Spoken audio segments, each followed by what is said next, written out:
Hi everyone, today we're going to try the shrimp squat challenge. Use your right hand and grab the right ankle. Keep your right knee back and slowly start squatting with your left knee. Extend your left hand forward and drop down into position.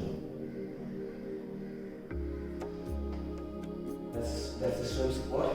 So use the hashtag shrimp squat challenge and do share your videos. Thank you. Hi everyone, today we're going to start Malasana and then work towards getting the leg back, and we're also going to do a little bit of shrimp squats and work on the hip flexors a little bit more. So for the first drill, what we're going to do is we're going to lift your heels off the floor, right? Lift your heels off the floor, and now from here what you're going to do is you're going to slowly kick your right leg back. You can also drag your foot on the mat, but try to engage your core and keep your foot a little bit off the floor. Extend your left foot back and bring it back in front. Extend your right leg back and bring it in front.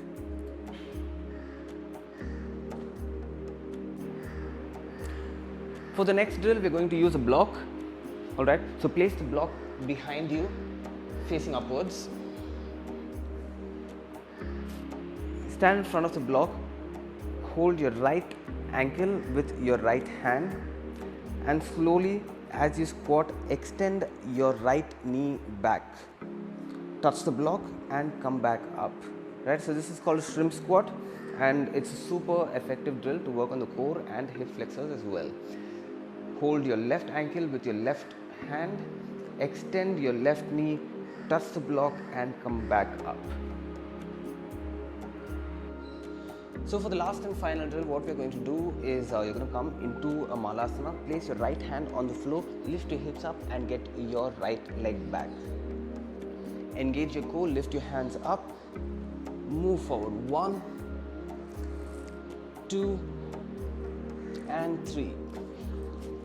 Bring your right leg back, kick your left leg back, lift your hands up, extend your hands forward. 1, 2 and 3. Follow along the drills. You should be able to do a shrimp squat very soon.